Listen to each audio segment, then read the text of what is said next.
O nanga lau EFKS TV, pale televisi lau ainga, ia ma le tātou por kalame Afiafi o Suluaulama. Ma lo le tātou tunu, ia mo fitai tunga i whiau mga luenga o le nei aso. Ia mai ai le tae ao, ia se i tau mai fo i le tātou sāwalinga i le nei vaianga o le Afiafi. Tia la i titi ale i tū lai lima, i nei le tātou ofisa au tū.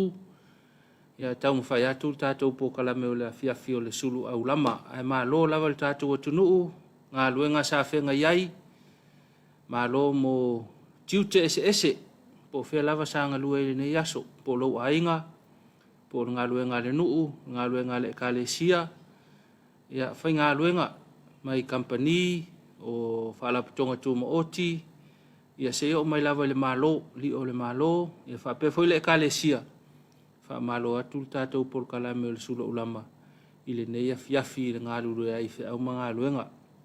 Ia fo tau mai le tau Afiafi o le aso tofi le nei, aso tofi nei, o le aso walu nei o te sema, lua, sa valvali pēl tātou whai ngā malanga, ia u tātou lata atu i le whai unga fo le nei masina, te sema, masina, toi masina, o le tau sanga lua, malo le tau asa, malo le tau pati le tātou tunuu, ia mai ai le sa valinga le amatanga le tau sanga, se o mai fo le nei masina, ia mali tātou tā pena atu. Whai unga o le masina, tātou whamana tuina tu isi masina le tau sanga, ia le ngata fui lea, ia tātou tūra la tātu i le whawheiloa i le tau sanga fau, lua tolu, ma lo le tau tua le tātou tunuu, ma lo le ngā lulue, ma lo le onsai, whea au matiute, ia wai pei e fua ia tātou ngā luenga ma whea au, ia le tātou sāwalinga i le aso ma le aso. Ma lo lava ngā rurua le nei aso. Wha ma lo lava upatino le nei aso mai ai le tae au le uswhai o le tunuu. Ia se ipa ia mai fo i le tau Afiafi o le nei aso. Moli pēle wha aftai tele ma le wha ma lo i tātou langolango au tū. O le tātou matanga luenga o pisinisi ala mrue ma leipa. O le tātou whale o loa ngare lei o le SOS. Ia wha pēle papa instant koko Samoa o lo o lango mai pea ma tu mali tau au em fa pea tu ina tu tātou por kalame Afiafi le Afiafi le male Afiafi fa aftai tele lango mai ia na le se no auto ia po pe nei ia le talanoa tātou lunga o ngalu le ia le lau televise ia mo lau penga te fai langi ia fa aftai tele le tu mai o le tau au lango le tātou por kalame male au nanga le EFKS TV fa malo fo i mo tiute fa au ia wal tau tuaina o le atunuu i so sei tū, ia rai au nanga tātou company ma le matanga luenga, tau tuaina o tātou tangata, malo lava i tātou company, ia rai tātou langolango au tū, i tiu te whai o le nei aso, le ngata fo i lea, whaaftai whaawau, ia ona o le langolango pēr tātou por kalame, i le ne fo i aso, wha malo i le kalesia mo lātou tiute, malo whai te talo, le au whai ngā luenga tutofia le tua i so se kalesia, ia malo lava talo ia manatu fo wai umanuia le nei aso i au mga luenga ia i fo yo tau tiute mawhaiva i le aso ma le aso malo lava ia te utou i le au whai ngā luenga tofia le tua wha malo i te mao le kalesia EFKS Samoa tu whalitua ia le ngata fo i lea o le au whai ngā luenga sunga i whawhengai ngam whalitua e kalesia ese i Samoa nei ia whapea fo i atunu e mamau wha malo atu ia le whaatotoa le nei aso whi au mga luenga. Whamalo i le lau le whamalo i le ofisa o le kalesia i tamalingi nei, lau al fono tele, lau whionga le taitai fono, o le sui taitai fono ma o lua whaletua, ia o le whailau tusi, ia ma le teu tupe, ma o lua whaletua, ma lo lava le whaatotoa i whi au mga luenga o le nei aso. Ia whamalo fo i whaurulunga mta ngā luenga le kalesia, ofisa o le kalesia, ia ma le au whainga luenga ato uma lava, ma lo lava tautua le kalesia, e ala iana whiau, ma lo ngā luru e le nei aso, wha ma lolosi, ia le fo i tātou tā pena, ia mo le whai ungo le vai aso i le aso a tae au, ma lo lava ngā luru e mai le aso ngafua, se o mai fo le nei tau Afiafi, ma lo ngā luru e tautua ino le kalesia e whiau, wha ma lo i au unanga le kalesia, lau whionga le ripule ma le vaenga le atinae, ia le ngai te leo te mai te pule ma le vasenga o le autusiata, i le tātou whale mataanga i leo moenga, ia o le sunga le pule ma le whaltua, ma le ainga whaiaonga, ma le kolisi malua, ma lo lava, o tu ua le kolisi a lo whengai pe o tau matiute, tiute o le yaso, whea mga luenga sa whenga iai, wha malofo i le li pule o le falitusi, whale le mitusi le kalesia, ia le sunga le whaifi au, ia wha pia fo i le au whainga luenga, malo lava mo tiute ese, wha malofo i, ia onga le kalesia o tua sivi, wha malo atu lau sunga le whaifi au, sunga le pule ma le falitua, a inga whaia onga ma le kolisi, ia le ngate fo i leo lau sunga le li pule, ia ma le tātou vaenga le matata ese, la inga whaia onga ma le matata ese i sa le lolonga, o lau sunga le whaifi au, pule ma le falitua, a inga whaia onga ma le kolisi nu au sala, ia wha pia fo i al tamaita i pule, ma le falitua ma le kolisi malo fau, kiki a misi le kolisi leon moenga, sunga whaia onga ma le kolisi leon moenga, ia wha pia fo i tamaita i pule, ma le sunga i whaia onga ma le kolisi i papauta, ma lo lava ngā lulue, toi titi a uma i ale whita i tunga, a o ino nei whanau, i le nei vai tau o le tau sanga, manatu toi titi a wha ngā solo tātou lau ngā tongi, ia o le iunga fo i o le leo tau sanga wha le onga e malo atu lava, wha malo atu lava le tātou unanga le Suluaulama, ia te utou wha asopo le wha malo ia onga, a onga le malo, a onga isi e kalesia, a onga tūma oti, ia malo lava ia te utou, whaia le whaiva o le tautuaina, o le atunu ue ala i le o ina o na tama whanau, na tō ala ma whanau, malo lava ia te utou, wha asopolo atu, wha tālo wha le tātou por kalame ma le wha malo, ia te utou, fi tai tunga, wale o ina na i tātou whanau. Wa i le vaenga lea peia ina i wha uunga sa iai, o le wha uunga le tātou NUS, wha malo atu, wha ululunga le tātou Universite au au, i le papa i ngala, ia ma whaia onga, ma lo lava, le ngata i lea, ia o along whanau o loa o ina ai, o nei len whai ele wha unga auto, ia nei tamaitia le au vaenga fau ia na iai, ta pena mo le ulfale atu i universite, le ngata i le Samonei, ia wha pe fo atu nu e mamau, pe wha pe wha minu e ina no skosipi,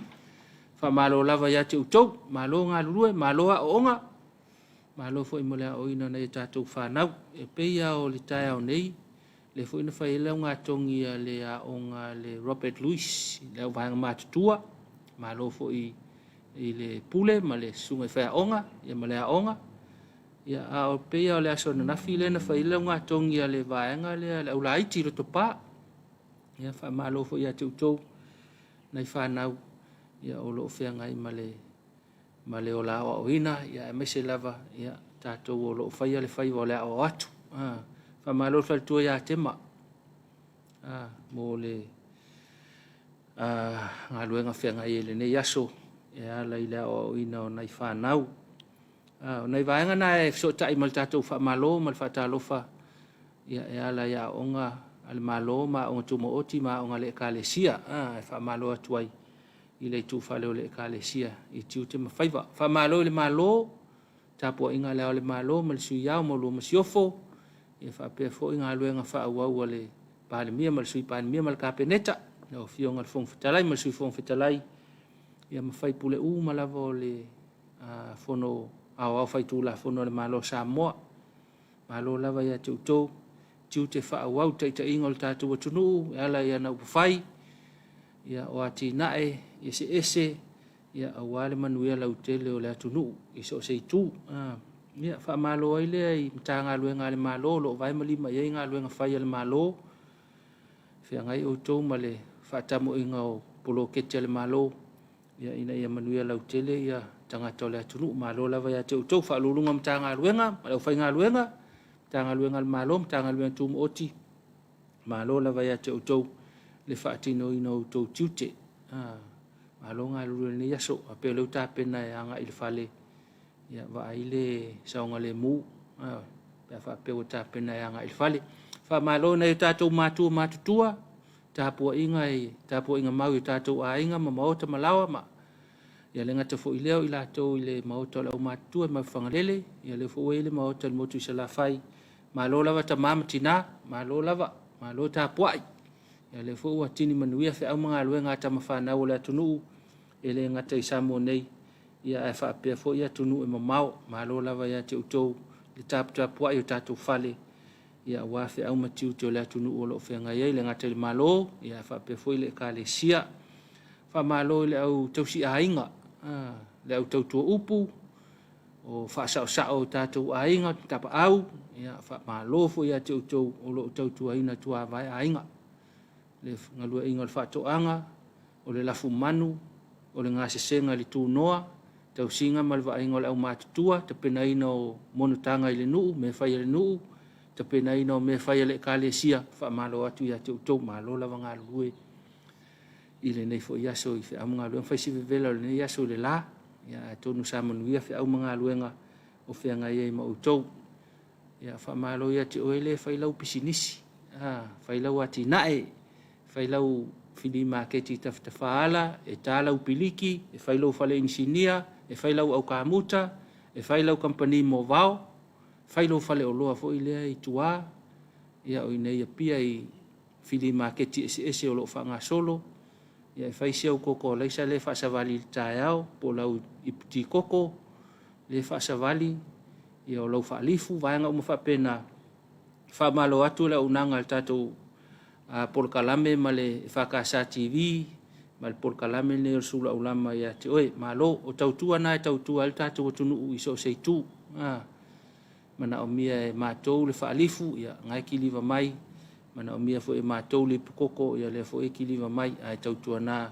se fai ai lo fai melelei fai el fai melelei ile fai ngau tatu mea na mai se lava i me tau sami me tau mafa ina ne ia fia le soifua ia o le mau ai lau se leni nai vaenga fa pena ia tautua ne mo tatou ai malo tautua le atunu so se tu ia e ala i tapena ina o nanga ese na mo tatou vai o le te ai talafu fale o lo to ina mal lo mutua ia tutongi la i talafu pe a mau le tongi nei vai aso mau ta al tongi ia tutongi la i talafu la i fale o lo e tau fa atumu mai fa tau fale o lo o sto ina masilo matua na to le foi ko ai kala fumai mo le wala te Krismasi mana o mia nai vaenga ia ta pena pena il fale o loa ia mo le pisi o Krismasi la to ia malo lava ia te utou au nam tau tua se o tatou tonu fa malo i pa anga uma lava por kalame Suluaulama ma o mail fa sa longa sa mo nei television po le pengat fa ilang ia le tatou Facebook po le api folinga ia fa malo atu tatou por kalame ia te utou fa malo atu ia tapuala male au malanga le maua tala na malanga mai uta o i California a tonu manuia le fainga malanga le teminei malo lava malanga fai mafe fai sina koma e ia ilta mai pi onga na le nuna fa sto uta ta o sina koma ia tapu ia fai mafe fai sina koma enu sina kofe ma vaenga fa pena sai li malosi na ia tau nu manuia malanga a le maua tala pe ia na ta ele ia pe ia na fa se ia tapu ile aisa le fia tanga pe ia le fai mai nei le o li ile o se mauma ma matini na ilo atu o la te fa se ile aisa fa pe ala uli ia ele le sa fa se ile aisa te tuana tau nu manuia malanga ina ia a felo ai mana ia inga o lo fatali mai manuia fai nga malanga ia te utou ia fai nga malanga isel matau tia o le me se fuluongo e ku la sa mai uta ia lui California ia fa pe le uil ko fa mela ia le ia le casino ia wole a nga longa winga wo so ka fa nga ia fa umi lo le malanga i California ia fa o fai nga malanga ia tau nu manuia ia fai lo ai foi avel vi inga mal fa taile tu la fai sta malo longa fai sta fa fianga a to foi mai ia fa wau pele al tato por kalame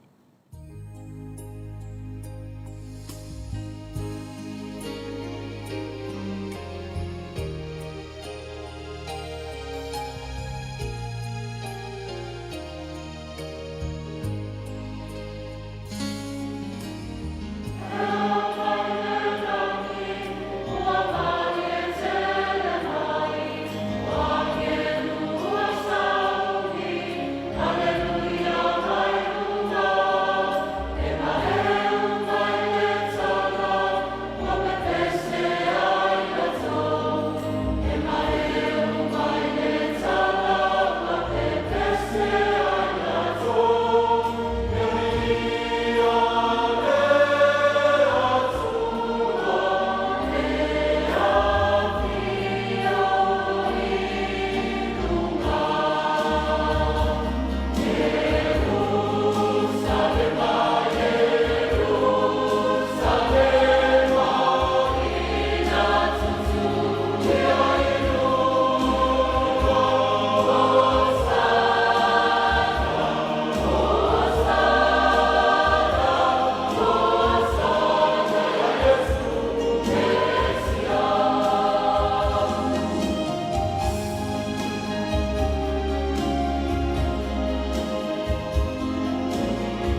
Toi tali mai tātou por kalame nei vaanga le Afiafi.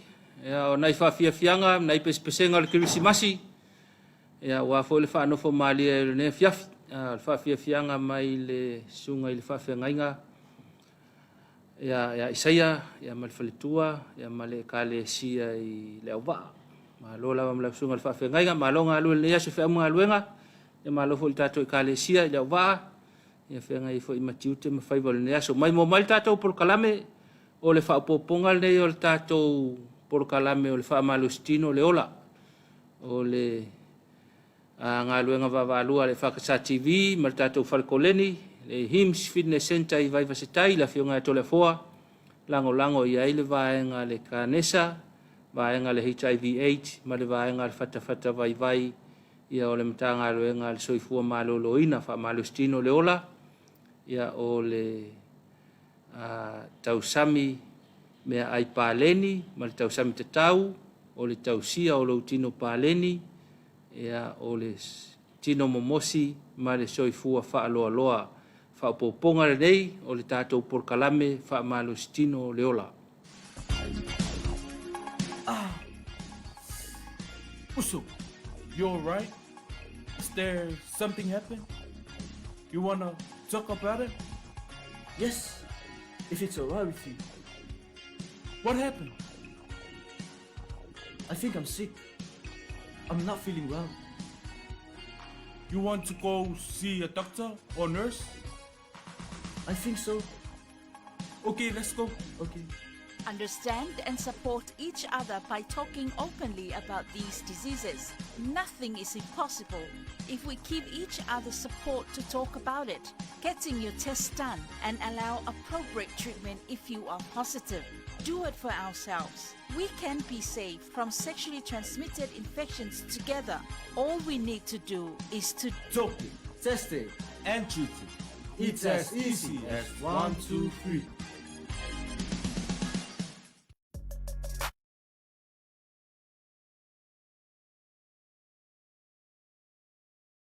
Kora maha. On mede ke se laia, but very good, very important.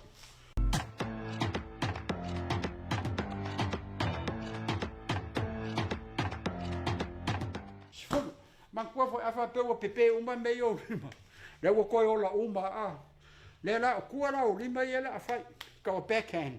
So pas lua tot fa lima on fit pan i sful koma so i ja. Okay, so ko edukasi tas lua tot fa lim on fit pan even sful one more. So what ja. 1, 2, 3, 4, 5, on, fit, 1, even, sfut. Koe kasi la, koe o lima ma o kulima. Nela la, whakau ia ngai ngoi umako o kulima. Ia, ka ngai mai, ia. Tas, lua, tolu, 4, 5, on, fit, 1, even, sfut. Ia, so what? Kora maha. On mede ke se laia, but very good, very important.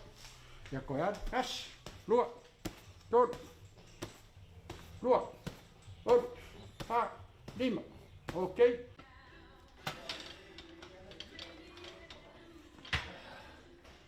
Agostino Urola. Exercise is life.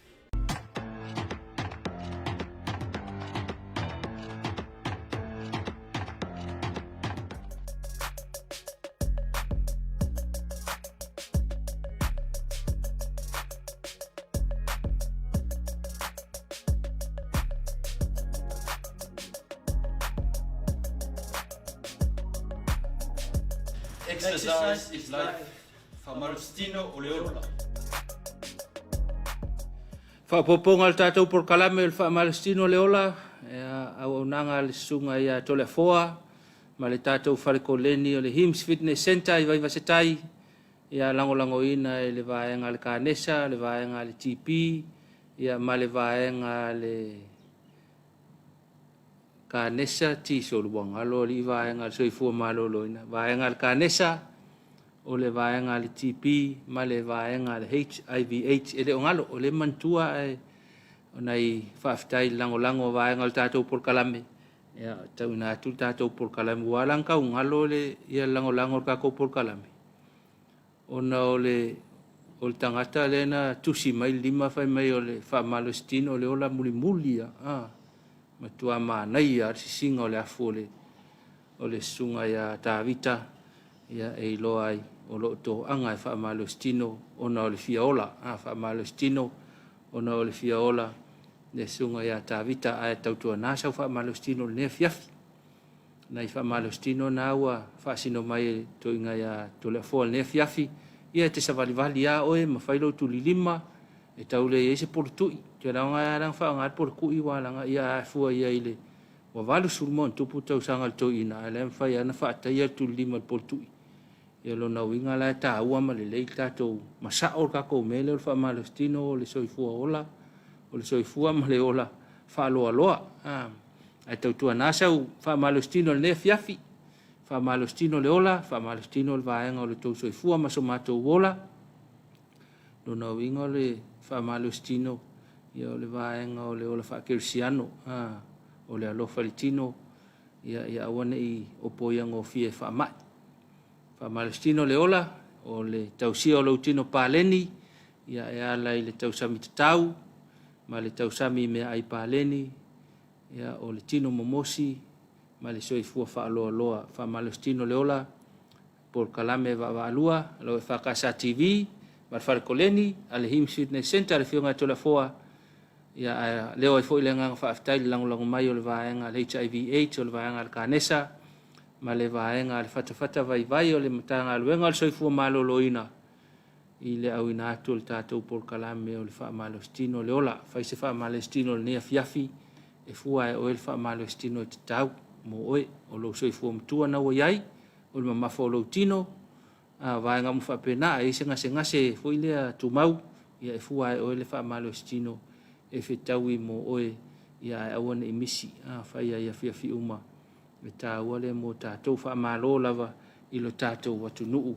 i le whaipoponga na le tātou polkalame o le Famalostino le ola vai lo saunga le mu pe fa pele wa ta pena tanga il fale e is fala la velen tupu mai sa fa to uta i le taia ona le la longo mai il te sio tatou por kalame tatou paanga ia tautua na o le ma wa tala al paanga tatou por kalame pe ia tau mafua le fala velave ia ono le sa le ta vale wa fainga ta ona fa tonu le pi o ngole wala ia ma la vea i lole ta vale ia ole me whaftai ai le li ia ona ole afo ole le ai o sesi na mau wa il soifua ole na onai manua ia whapea fole ave ta vale o lo manua ia manai whanau na iai ia o lo manuia la tau le sesi o mau soifua whaftai le lo whamalanga le o le tua e ui le whalave ia o lo manunua ia ma loloina la tau a tautua nā mul tātou atunuu. Whaale murka wale pēha o kulpi o ngole awala. O le pēha e tau maua tātou por kalame na i fui nei whaala lawe taluai i sa whaatoa a pēha o le vaenga lava le tasi a tonu fui tāua le o le tātou mtanga luenga. E whaisinga ka mai survey fui le pēle o pēle o whaale tonu le awala i le e ui al whaatamala ia ai ale vaenga whapena ale o le avita avale o le ta avale ia po le awala la fale tonu ia mafua il fala velave ai tau tua nana i vaenga ia malo le tunu tau aveina o lau ta avale pe an fa atu tatou por kalame fale mu lau ta avale u sta i fa ilo le awal tele fa ma u sta ile awala u sta ile awala au ma se le awala su ia u sta ile awala fale mu lau ta avale pi o foi la awal tele ia fale mu foi lau ta avale ia ona fa folo ai lava le pi onga la wala tele e ma tele o tātou e unga ka wha pi o ka avalenga la kuale ki pisa o pi onga fo ile ia oina ia tupu mai ai ia wha lave le mana o mia i tātou na tufo e nis wha lave le ia so o le maua ia as wha lave na pe o le teimi o le tai au poa na le la ia na tupu isi whaalavelave nai sa whaatoa ia maa ua i tala o tātou ai tautua nalo saunga le mū tātou tunuu i lea o ia lau puata mawhainga i lea o ia pol kalame ia le tau aveina o lau taavale ia ai tautua nā tau ai na tau longolongo atu matua lalo atu si la nei lau saunga le mū pe ai anga il whale le nea Afiafi vai le voli ma le lakapi ma le kirikiti lai whai ia o le lape atamaiti o la tau la ko le leni masavalia ta faala ia whaatoa le ei lau taavale whai le mū o le ua umanga luengo le aso ia ai longa lava o le ase vaenga i tuli le whale ia e whai le mū whaatoa whae tete lau sa a whaapea saunga le mū oi ia lo na ua sanga le mū foi ia isi vaenga ma isi tangata le si o manga le te iai tautua na tātou tunuu se isi la nei nai vaenga ia wane i toe whaaleanga ina le asotofi la tau ia le fōula whaatoa whama ia tātou ia tātou whaatalo whaatu le aswhari le aswata iau o le tāwhoi o le ono le tātou whainga lotu pe ona masani ai ia e manatu fōi ia tau fōi tātou fōi le li e whaafoi le viinga ma le whaafitai ia la fōi whiau matiu te le nei aso wa tātou te pisi lava iso se mea monia e te lea na ngalo le whaatasi mai o le atua ia i tātou ia e au ngā fōi tātou fōi le atua ana le se nolo na alofa tai ia pope nei fōi ia o whianga i tātou ia mani whaalawe le ma alofia ia lo na alofa malanga le lei o tātou tū vai fōi le whai wai o ngā luenga ma whea ole nei aso tātou tofi leo te pena mai le sunga le whaafengainga ia peni me alofa ia male whaka sai whale apuna tātou whainga alotu ole nei Afiafi mai mo mai tātou o tunuu i whaafianga tupulanga talavou lo tātou saol tātou por kalame ia le ngata fo i leo nai vivinga o le tua tātou tā pena atile pe whaaleanganga ia whaatalitali se au whaaleanganga mo i tātou ia le tātou Tapuaiga o le nea Afiafi manuia lau whaafongafonga le tunu pele ia manuia fo i le tāmpera atu o le tātou tofi i le tātou whainga lotu ia mo se au tō matau nai ia le mai ai fo au mga luenga o le nea yaso maea ia whaawau pele o le tātou por kalame le Suluaulama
So I fua manuia le whaafonga tāpua I mai asi o tātou atunu I le nei Afiafi.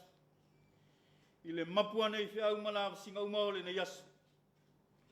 O mai asi tu whaatasi o tātou loto. Se o tātou tāpua I antu I le atua. O pou apa mea fua isa I le whale o le alii. Matu ngā tā elenga. A toa ma le vai apa me mea sa I le whale o le alii. Nā ta e ka le taia. Ma lantou ave le apa me mea I Papelonia. O le tatalo mo le ngang pa ia. Tātou wifo ma tatalo I le atua. Le atua ma manae lo mātou tamā e whaavau. E vivi whaiai o mātou loto I la ufio I le nei Afiafi. Ina ua e tai mai le so I fua ma le ola o si o mātou atunu. I le mai ai o whiau. O ngā luenga malawa singa uma o le nei asu. I le malama ua mou mali antu. O mātou iai le mātou tāpua I ngā whai whātasi malo atunu I le nei Afiafi. Mātou wālau I le mana o nganga pa ia. Fio maia e papatsaina o mātou loto o taito o tasi. Ina iau mātou tāpua I antua I la ua fio I le nganga ma le wha maoni lama. Ia iu mea uma le wha silisili ina o lo viinga. Ai tu maulava lo mātou whātau wā. Wala ia Yesu Keriso la mātou nei te talo. Amen. O le a tātou vi antu I le antua. I le pese se lau fās fulu ma le tolu. Se lau fās fulu ma le tolu le pese o le au tātou pese ai.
le faitauina o afionga pa ia lo tātou wali. O le tusi filifilia o le nei Afiafi, o mau mai lea i le whea ngai ngā tuai. Tupu e lua, o lona mata upu e lua sifuru ma le 5, faitauina mai le foi upu e 8, se ia whaangata mai le foi upu e lua sifuru ma le 9. Tupu e lua, o lona mata upu e lua sifuru ma le 5, e faitauina mai le foi upu e 8, se ia whaangata mai le foi upu e lua sifuru ma le 9. I tai o le au faitauina na o nai foi upu. Whaafonga maia, o nisi nei o awhionga pa ia lo tātou wali. O le 5 o masina, o le asafitu o le masina, o le tausanga se fulu ma le iwa lea o le tupu, o Nebukanesa, o le tupu o Papelonia, na saua i Jerusalema, o Nepu Satana le pule i le au e whaafeao, o le au na le tupu o Papelonia, na ia susunu ina le fale o le alii, ma le fale o le tupu, a toa ma fale umo i Jerusalema, o fale te tele umo foi wa susunu ina ia i le afi. Na solo ia foi le pā na wha, tali o lio i Jerusalema e au uma ka le taia, sa i le alii e pule i le au e whaafeao. O e na tutoi o le nuu sa i pea i le ai, ma e na so sola, o e na so sola i le tupu o Papelonia, ma e na tutoi o le wao tangata. Na tā whea i la antou e nepu Satana le pule i le au e whaafeao. Au atua i le li e pule i le au e whaafeao nisi o e mātitiwa o le nuu e whai ma te uine, ma e ngā lulua i le whanua. O pou ape mea fo isa i le whale o le ali, ma tū ngā tā e lenga, a toa mo le vai apa me mea sa i le whale o le ali, na ta e ka le taia, ma lantou ave le apa mea i Papelonia. Na ave foi ele ali e pule ile au e whaafeao se roia leo sitaulanga sili, ma se whanaia leo sitaulanga e au pito ane i anteia, a toa ma leo whai toa e toa tolu.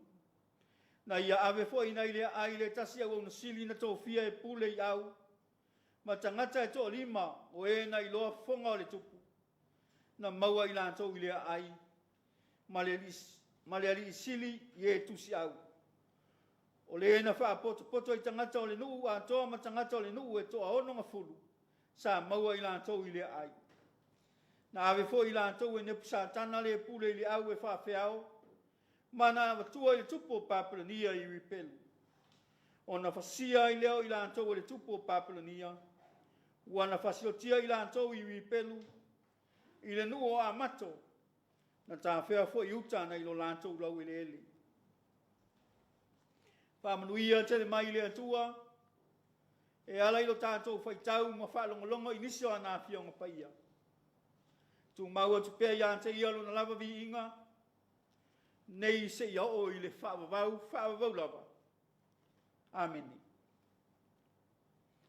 O le launga i le suafa mamalu o le atua le tamā, le alo ma le nganga sa. Amen. O maua le matua o le launga ma le tusi sa whaitauina mai le whea ngai ngā tuai.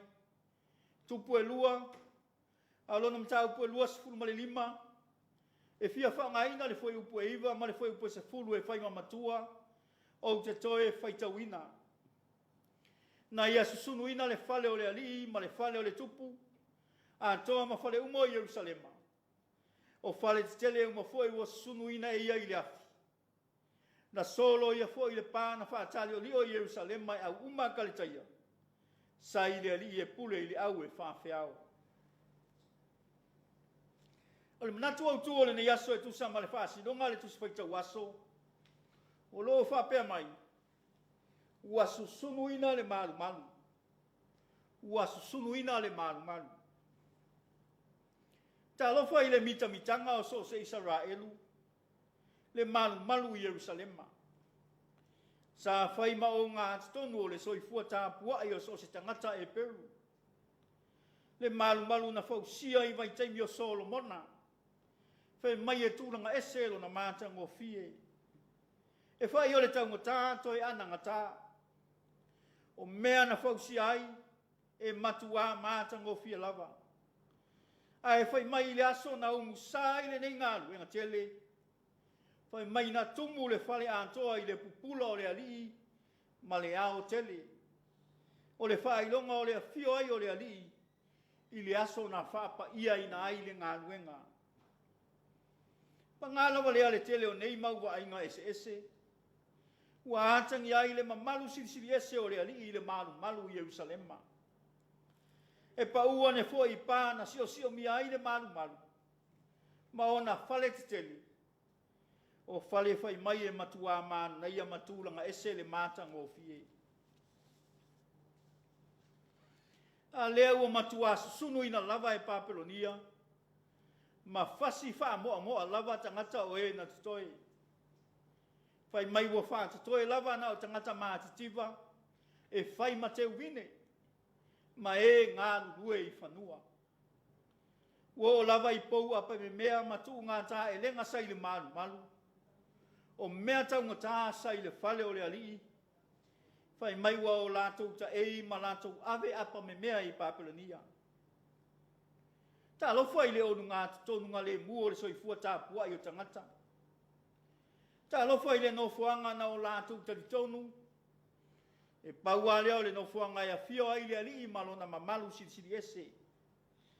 A lea ua matua susunu ina lava e Papelonia. A fai o le wha moe o le atua. O le mātango fie o le ola whaapa ia ina. O le fale whetā whai ma le malu. E tusa o le manatua utu o le neiva i aso. O le ata atoa foi o le whaonga ina e le atua o Papelonia. E whai maa upenga se ia o a iailo na nuu. O na ua o lātou furitua mai i le atua. O le na osi fia ngainga ma o lātou tua. E mawhai la o na whaapea se la ngona vai vai o le auauna. O le susunuina o le malu i Jerusalema. O le fina ngalo la valea o le atua. Na ia whaonga ina ai Papelonia. Se i sasa ma whaatonu ai Israelu. Le atua alofa. E na te sasa ma whaatonu o na tangata. O na o le whaailoa ina o la na whaamasinonga mi o tonu. Ma lona alofa la veai mo o na tangata. Se i susunu ina le malu tuai. Ua whai nei matapua inga i atua whaapau. Se i whaafau ina le Israelu tuai. Ua le fia usutai ma le fia whaalongo i le fetalai mai o le atua. O le whaonga ina i le atua o Papelonia. E whai maa upenga ea o ai ma whaatonu a Israelu. O le whai longa lava lea o le atua la veai. O le atua e alofa mo ona tangata. O le whaaleanga ina e Papelonia o se vaenga tele o Israelu. Se ia o lava ina susunuina o le malu Jerusalema. Ma lātou ave ese ina mai mea taunga tā sa fausia ina ai le malu. O le whai longa lea o le mo mia e le atua. O le toe whaafouina o lona nuu. Ma se i toe whaafouina le soifua Tapuaiga o na tangata. Se ia toe whaamanatu ia Israelu. O ia lava o le atua na osi fia ngainga ma o na tangata. Samoa e, ma lau whaafonga tāpoi mai le nei Afiafi. O le whiau leo le tala le lei mo i tātou uma. E mo mia pea e le atua le whaafouina o tā tangata antoa.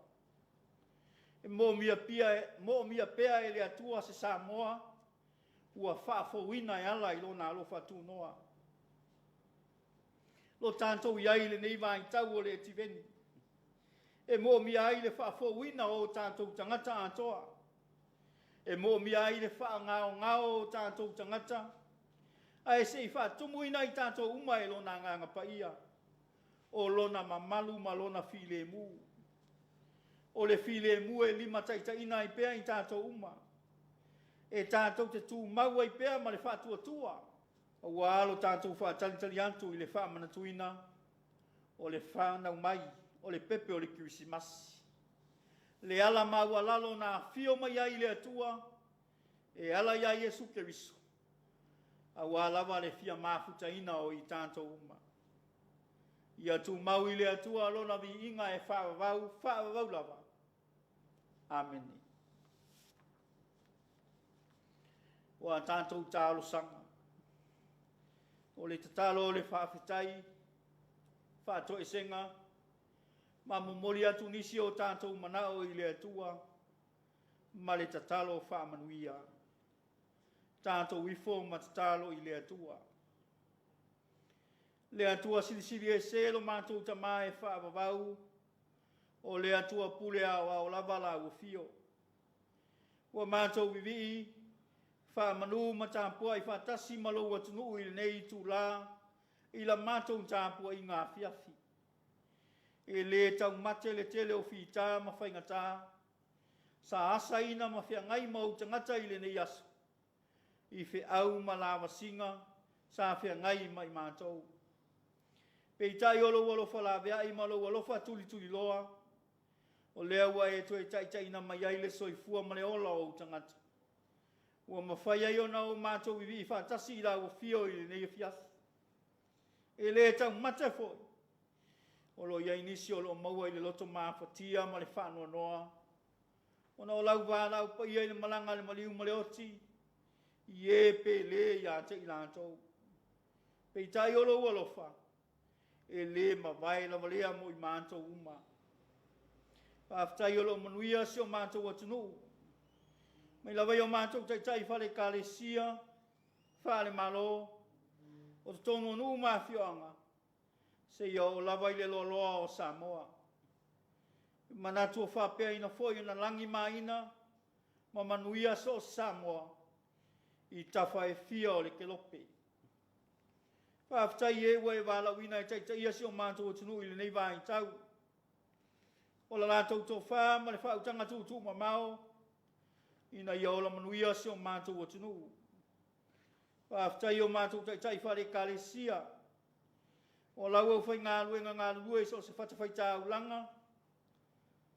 La lātou te talo le oa e tālo sia I whai vai se ese. O so Samoa. Whāwhitai le atua. I la lātou ngā luenga whai pea. Pāwhitai pule ngā lima whai pule, o sao au matamai tai tono nu mawhioanga. O la lātou fwoi sao tā ua ina ia manuia Samoa atoa. Pāwhitai au whionga pa ia, pei fwoi na mātou whalongo ia I lo whetalai mai le ne Afiafi.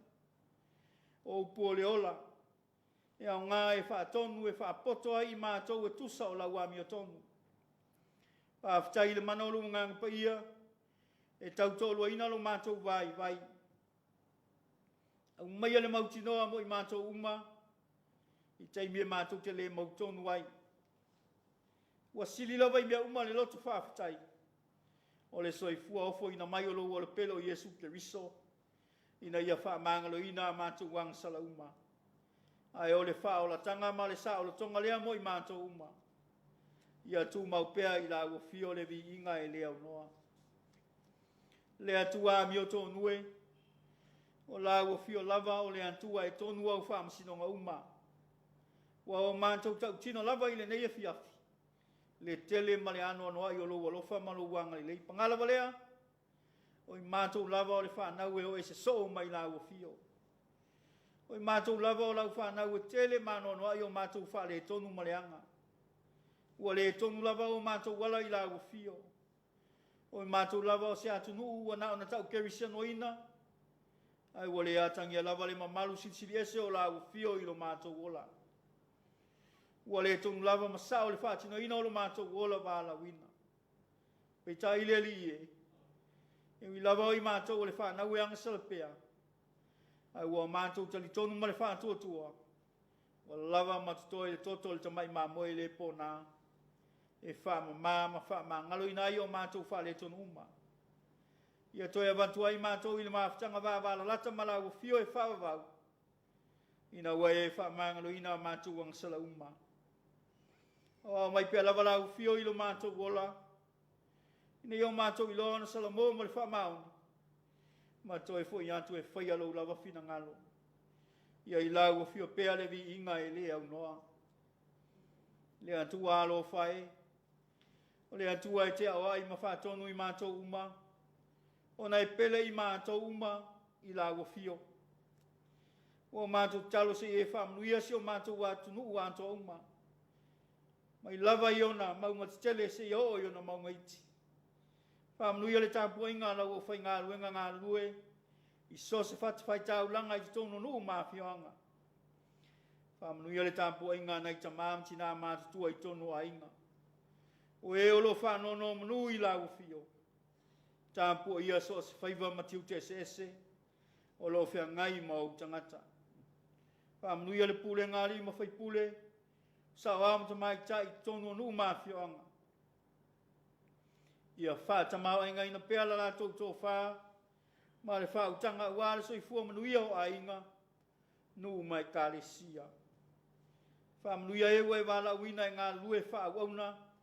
E taita ia si o mātou o tunu i le nei wā i tau. E tau tō lua ina pea i le mana o lua ngāng pa ia fua fua ngauma. E tau manuia i le sao Samoa i le nei wā i tau. Le alua lau tala le lei so se tafa o le kelope. Ia moli o ina pea i le mana o lua ngāng pa ia. Le fo launga tau whai ua Samoa i le nei tūsanga.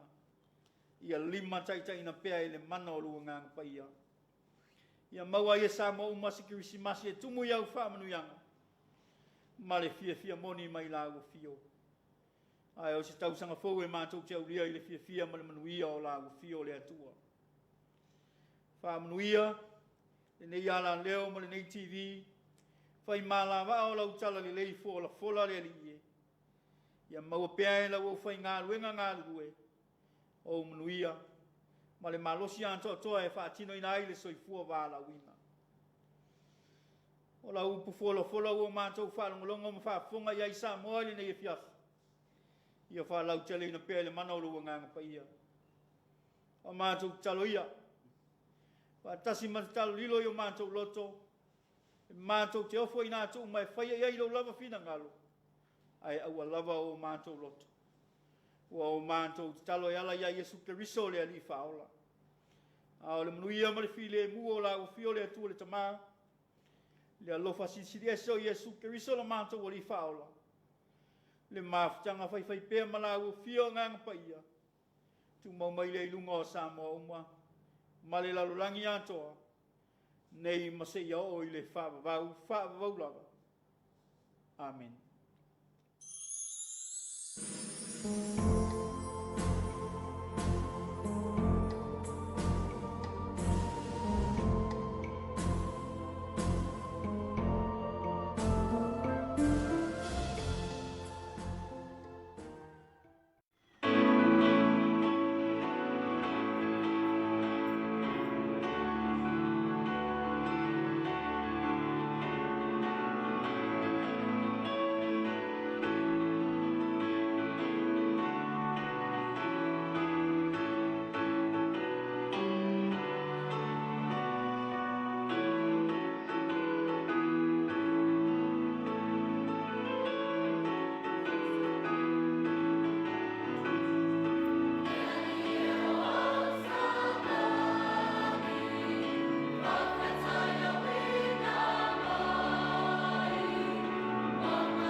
whangota i atuava mamao, ia waifo fo le tanga mutia, le tua mawhawhili malae, ia e ala i le tātou Tapuaiga o le nei Afiafi.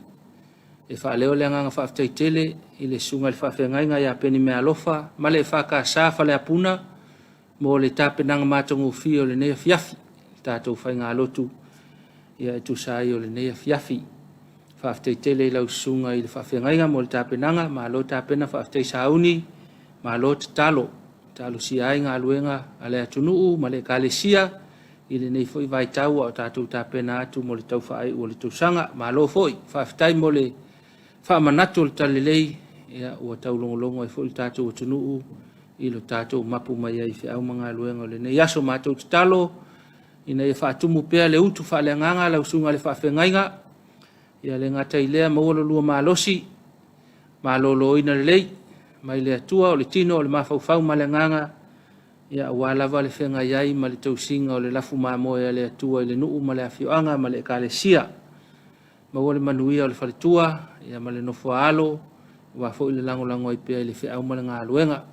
Ma lo le whaaftai mo le tātou whai ngā lotu le nea fiafi sa whamanuia le atua. Whamalo fo i le awa telo le tātou i kalesia i whale apuna, mo le tāpenanga o le tātou sauni ngā lotu le nea fiafi.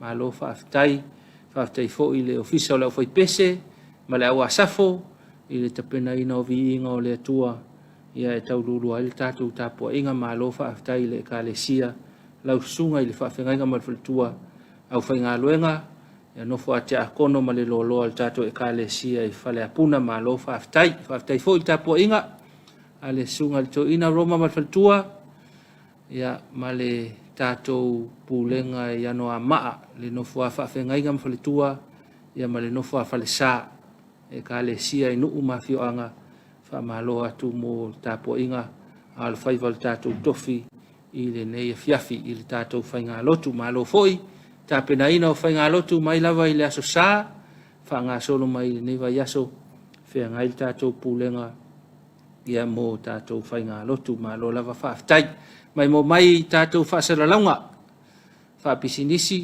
whaasaralaunga whaalaua i tele, ma whaasirsilanga, ia ona toi whaawawa i leo tātou porkalame.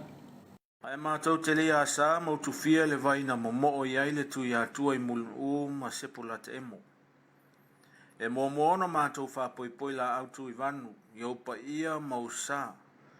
A wa lele wa pai tia e ulpanga, wa atoa foi tia o le tautianga. E tu foi ile le lifa o vanu masolia si upapa. Ai sila tauloa e whaingata, mau ngatula o ali sili matapunu o vai fanua. E popo e foi i au tapu ele, a wawa i ea se tufunga whaufale whaafia mae na te toe ulu, matala wina le maoto Samoa wa uma o nā tufuli e tua awa mawai. Ona manatu leo, a whai e lulule a veo wa sale pisa, sale pa o, e nao le nā pati ma popo. O vai vainga i o manatu wai. O le ale e toe e tailia tu la whana, a wao pa ia sau ngata Samoa. I le papa le ngai o tupu mta mali whapea le whalese o whalupolo tō whinga. Tulou lava. E whaete fia malia foiso mātou le atotoa. E manatua whapitoa ai le Tapuaiga i laua fionga le taitaifono, whapea le laulau al fontele le kalesia, whapotopotonga ke usiano Samoa. Mo tō whalitua. La ua fionga le taitaifono whapela lau a fono o le komite o tamao le kalesia mo tō whalitua. Susunga i tō ina mo tō whalitua. E le ngalo foi le Tapuaiga ina i o tātou tamam tina pensione se i tulou. O e ua mapu ane, mai le asa ino le ngasua le tae awa wale tala le lea keriso. Ai la whangaluenga whauino le tala le mo tō whalitua. I so se Fata fai taulanga i Samoa nei mātunu e mamau. Se anoa lau te talo pa ua ngota unga i le vasa o fai ngata le fō launga i whai au matiute. O ala se foi o lo maa au alofa a o samole nei au lotu mātitiva mo le tau ati ai o anu whai au mātute tutala. Ia tau i atu e le atua o manuia i a tele lava. Tama whana ue e poutasi Samoa nei ma le laulang tele. Na yo mātou tawa ingo paolo mangafa mātou te malu ai. O wau foi mai tātou te masani, e le ngalo lava oe. Afa pe fea o na mātou folo mole ina se tu lolo wanga lele. E le lava mātou upu e tau wha alanu ailo wanga lele mai. A le loto e tau masua i le whawhitai. O le ale o unanga o le a foi le wala uina, mātou te tatalu. E iai manuia o le tu, e whatu loa tu lava. A o le a vea foi le nei avanoa mātou te whailo atu ai, ma le whalo anu tele. Ma whai tasi se whina ngalo o mātou mātua whale nganga. Whapea le nei au lotu. O le a fio lava leo ali sao, e le sua i o le tuatanga loa o le sao whetalai. A fio me le sea o le sao o luma. A fio lo la ua soali. A o le mamalu i a lufi ma le tau launi. Ina ia faul fale ina ma whapa ia ina loa lo mātou malu Tapuaiga. O lea mātou te wala au atuai. Ina ia fio mai, susu mai, ma liu mai, ma tala mai a au. Tātou te wha uma whaatasi le nei whi au. E mai se o le wha ofo i le tua o le nei whai ngā taulanga. Ina ia whai mona vi inga e wha mamau. O lono po kalame e wha pea. O le ata oto atu lava i a inga lotu fuang le lei matala whia ngai. E wheilo ai ai ma a inga o wō fo i mai e māsani. E peo tātou tū maanga e māsani ai i whātua. A o aso whāpitoa nei. Aso tofi luas fumalua te sema lua o lo lua, ono le tae au ta lolo. Tolu i le Afiafi o le posiva. Aso wharaile luas fumaltolo te sema lua o lo lua, valu i le tae au, whamawina lo ma au ma le anga le lei. Se fulu i le tae au, sauninga whapito o le whapaia ina o le malmalu.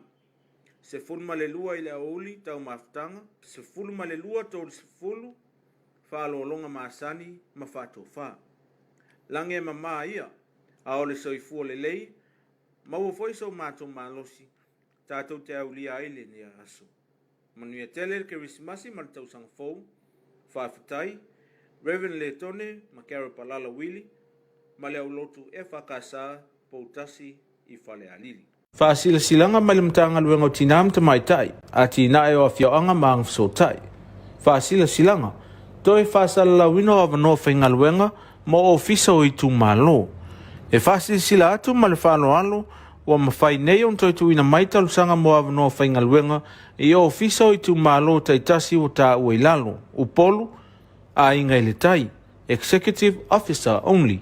O pepa whaatumu application forms, ma pepa whamtalanga o tiute, job descriptions, o le a mau atu le mtanga luenga o tinam te mai tai, a tina e o awhioanga mangso tai songi mo polu, a o salelonga mo savai.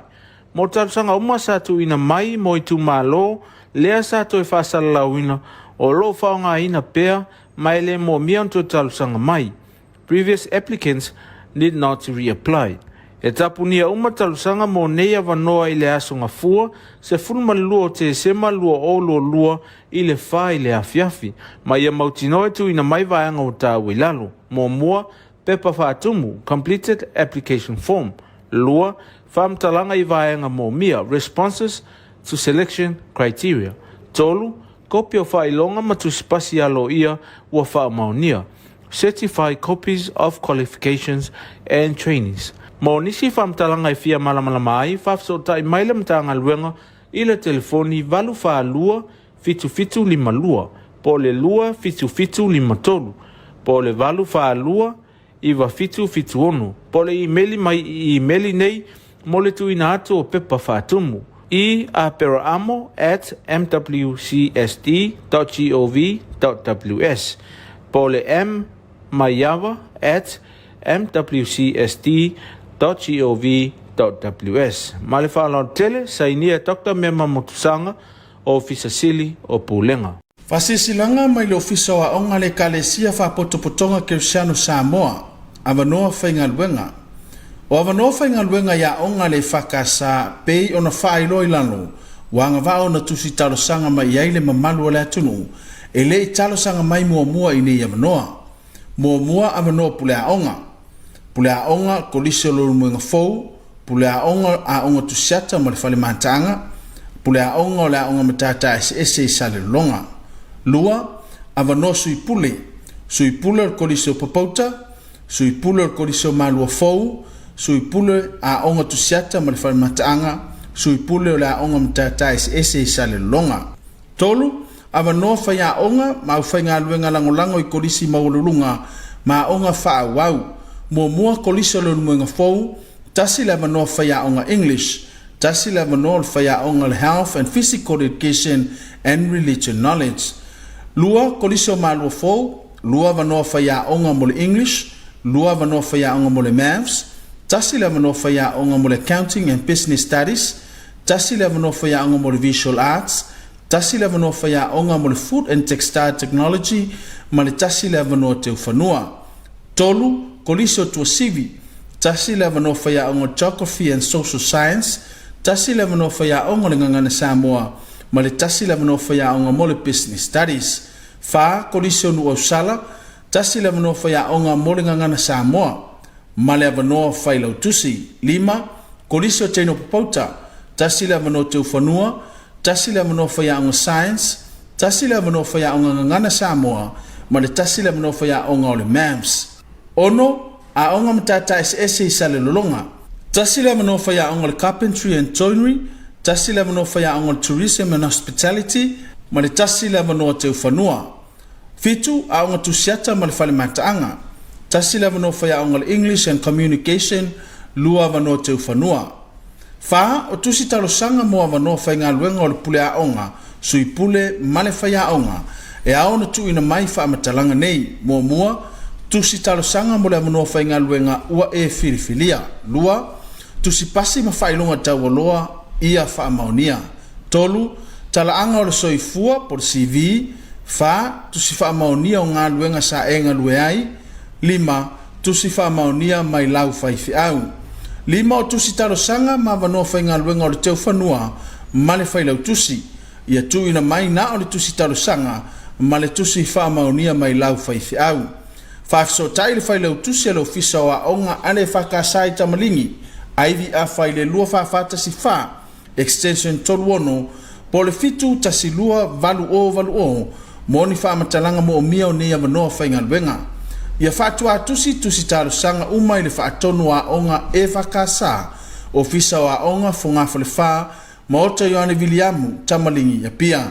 E whaangata pe tapunia le toi tusi talo sanga mai i le aso lulu, aso losu tasi o te sema lua o lua, i le itu lai wha i le Afiafi, ma le wha lolo lava sainia, whaatonu a onga ale e whakasa. Whasisilanga ma le matanga luengo tina matamaitai, a tina e o fio anga maanga feso tai. Whasisilanga toi whasalawina o vano whai ngā luenga, mo ofisa o itu malo, re-advertisement of vacancies for district offices. E whasisila atu ma le whaaloalo, o whai nei ona toi tu ina mai talo sanga mo a vano whai ngā luenga, i ofisa o itu malo ta itasi ua ta ua ilalo. Mo polu, mo mua ano a maa numera mo mua, executive and project officer only. Lua, mai maunga numera 4, all 3 positions. Tolu, a analofi numera lua, projects officer only. Fa, sa nganga numera tolu, projects officer only. 5, sa fata numera mua, executive and projects officer only. Mo savai, mo mua fa sa leleanga numera 5, project officer. Lua, nganga ifumaunga numera lua, project officer. O pepa fa atumu, application forms, ma pepa fa matalango tute, job descriptions, o le amau antu i le matanga luengo tina matamaitai, a tina e o fio anga manga fiso ta i songi mo upolu, au sale lolonga mo savai. Mo tarusanga uma sa atu ina mai mo i tu malo, lea sa atu e fa sala lawina, o lo fa nga ina pea ma ele mo umia ona toi talo sanga mai. Previous applicants need not to reapply. E tapunia uma talo sanga monea vano ila safaraile a soivo te sema lua ile itu la e wha ile Afiafi. Ma ia mauti noa, e tu ina mai vaenga ua ta ua ilalo. Mua, pepa whaatumu, completed application form. Lua, whamatalanga i vaenga mo umia, responses to selection criteria. Tolu, kopio whailonga matusi pasi alo ia ua wha maonia. certified copies of qualifications and trainings. Mo nisi whamatalanga I fia malamalama ai, whafsotai mai le matanga luenga di telefoni, valu whalua fitu lima lua, lua fitu lima tolu, ma le valu whalua iwa fitu ono, po le imeli mai imeli nei, mo le tui na atu o pepa whaatumu, e@mwcsd.gov.ws, po le m mayava @mwcsd.gov.ws. Ma le whaalo lava sainia Dr. Mema Motusanga, Officer Silio Pulenga. Ma whasaralaunga wa maua le tātou pulkalame nei vaenga le Afiafi. Ia whamaloa tu lava I lo tātou tunu. Au nanga ia le tātou EFKS TV. La sau whasaralaunga I fi whailoa. Ia o lau oe lava whasaralaunga. Whasaralaunga le nuu. Whasaralaunga le kalesia. O le tumalo. Ia, hape foi mtanga luenga le malo. Whatalitali tu lava le unanga le EFKS TV. Whalapo ptonga. Ia wa ia se me au nai ia lai whasaralaunga. Ia fui whamanuianga le vai tau ia whengai tātou ma whamanuia le whanau. Whamanuia le aso whanau, whasaralaunga le maliu. Ia tautua lava lea lau EFKS TV. A whe mai a whe ane tātou whasoa. Ia ona soani atu lea o le EFKS TV. Ia lai tātou whasaralaunga e pei ona whonga iai le nei fo I vaenga o le Afiafi. O le whasalonga o le tātou porkalame le nei Afiafi, a tāle tu la fitu o le tātou Samoa taulongolongo, tāle vai whanua mai le ala ta fitu a Australia. Ia ona soso ai lea ma le tātou porkalame o le awale ai niu malili, ia tā pena mai le sunga le whaifi au ia le whano, ma le sunga ia se mau, tā vita, tātou porkalame o le awale ai niu malili.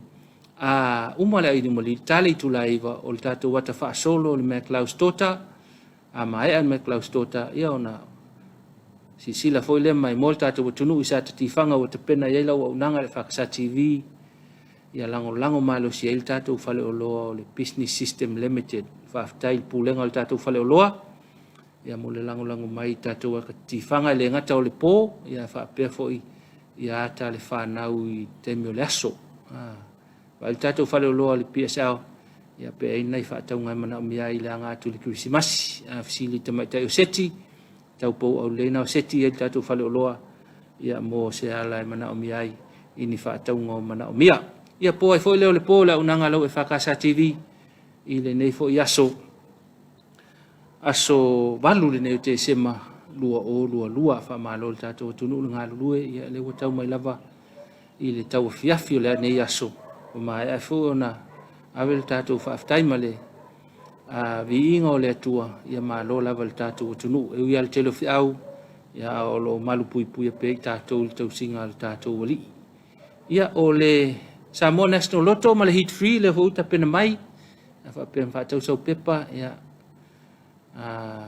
tau se laki le sei maua lo manu malo soani fo inisi vaenga o le tāpenanga o le whaiunga o le tau sanga la tau ia ia tātou Samoa National Lotto ma le hit free le wata pena mai e whai wai tātou porkalame ne Afiafi whamanianga o aso whanau a whapea le aso na whanau mai ai pena soifua mai ai ia whamani atu tātou porkalame o le Suluaulama manu I tele aso soifua sanga whamanuia le atua ia whamawhanwhana fo ia I lātou ia ua awhea iai le whanoa noanga le nei vai tau maua pele to malie whamoimoi le lii ia te utou pea whamawhanwhananga le atua oi titi a ngalo o le anafi anapo wa le ia na whamanatu ai le aso whanau o le whionga ia politofa ia tangaloa I Brisbane Australia tangaloa whauao I Australia whamanianga mo le aso soifua lo whionga tangaloa ma lo lava vi ele lo fo le tua u le mai fo le sfana u nei tausanga fa manuel le tua le soifua sang tulu il soifua maleola ia wal tau tua ino le kalesia ia le ngata ilea ia onai ainga manuel tele le soifua ia manuel fo il fenga ia ma fe au nga luenga nei vai tau ia al tatu por kalame le atunu pele fa sa usaunga le nei Afiafi ia au mai le nga o le tua ia o te whaamanuia atu foi. Ia le Afiafi nei o le whai ei le tāpenanga o le whaumaina o ngā luenga le a o ngā susā. Ia whapea le utalavou a le EFKS i Vaivasitai. Sunga le whawhinga ia sei lala luman vai ma le whatua ia pe. Ia ma le a o ngā susā, malo lava, whamalo le whai a o ngā susā, malo lava mo le a o ino nei whanau. Ia langa te fo i leo le laulau a le utalavou. Ia mo le whaamoe le Afiafi, manue whaamoe le Afiafi. Ia o la whaanga ma le tātou porkalame o le Suluaulama. Manue tele ia whainga malolonga le tātou watunu. Alofa mai le nganga o le atua tātou malolo ma lona file mu. Ia te pena wha le nganga i tātou. Ia wafo le tātou wale wha i le tāi au manuia. I lona alofa ma lona anga le lei. Tātou toi whiloa i te mwha penei la soa tāi au manue tele malolonga le Afiafi le tunu pele tō whasoi fu.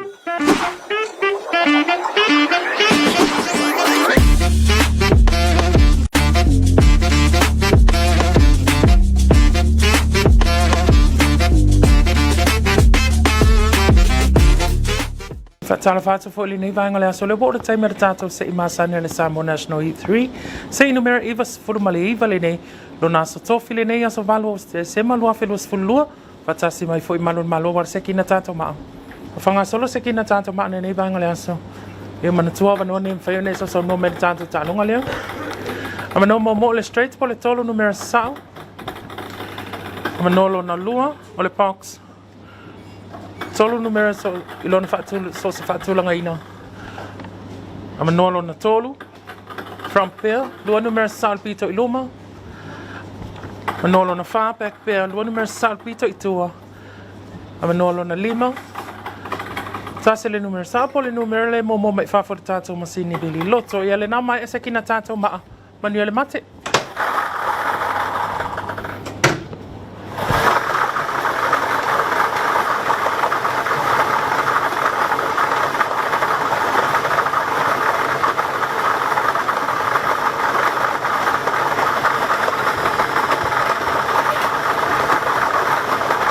Tata numero momo, numero lua. Our first winning number is number 2. Numero lona lua, numero lua. Our second winning numbers is number 2. Male tata numero lona tolu, ole numero 5 foilea, ole numero tasi. And our third winning numbers is number 1. So whafonga mai tata numero laki, numero lua, male numero tasi. Yot whai wina na tata se ili nei vangale aso, tata tui whi loa i fui tai au. Manu e tele whai wina ngalue ngale nei aso, soi fua.